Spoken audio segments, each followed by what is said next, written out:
Beaucoup d'entre nous se sentent perdus parfois. Nous faisons des plans, nous travaillons dur, et pourtant, les choses ne se passent pas comme nous le voulons. Nous levons les yeux vers le ciel et demandons « Pourquoi cela m'arrive-t-il » Peut-être que toi aussi, tu as déjà ressenti cela. Laisse-moi te raconter une histoire vraie, celle d'un jeune homme nommé Élie. Dans cette histoire, une route brisée devient une bénédiction.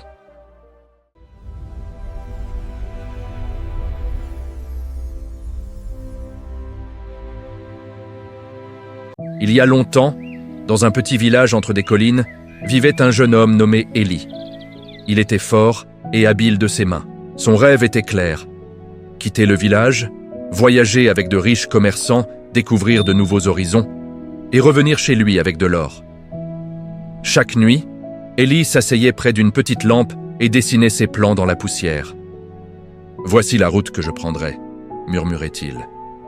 Un matin, Élie prit du pain, de l'eau et quelques vêtements dans un petit sac. Sa mère lui donna un manteau usé. Élie sourit et marcha vers la grande route, plein d'espoir. Mais lorsqu'il arriva à la rivière, il s'arrêta net. Le vieux pont en bois s'était effondré pendant la nuit. L'eau emportait les débris avec force. Élie resta là, le cœur lourd. Les ouvriers du village secouèrent la tête. Élie rentra lentement chez lui. Cette nuit-là, il resta éveillé, demandant pourquoi le chemin était fermé. Les semaines passèrent, le pont fut réparé. Élie économisa à nouveau, mais alors qu'il attachait ses sandales, sa sœur entra en pleurant. « Père est tombé de l'échelle !» Élie accourut. Son père était au sol, incapable de se lever. Le guérisseur dit qu'il devait se reposer longtemps. Élie regarda son sac près de la porte, puis le visage de son père. Son rêve tirait d'un côté, son amour tirait de l'autre.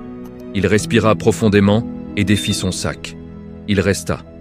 Pendant des mois, Élie travailla dans les champs, porta de l'eau, répara la maison.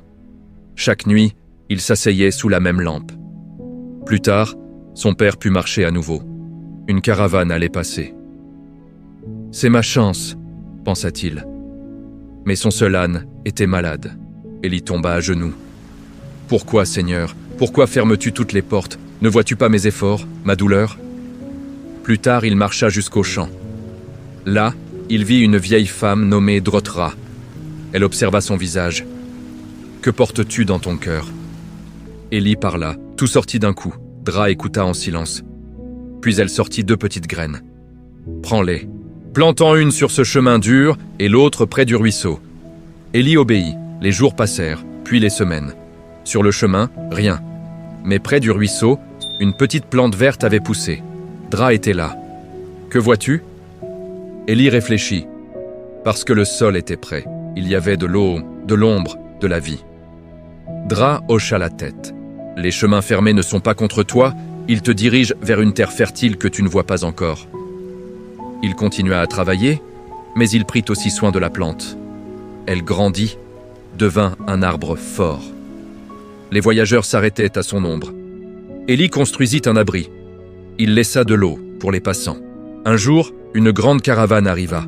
Le chef était malade. Élie l'accueillit. Le chef dit « Je n'ai jamais vu un endroit aussi paisible. » Le chef dit « Reste ici, je t'aiderai. » Élie ne voyagea jamais comme il l'avait rêvé, mais la route vint à lui.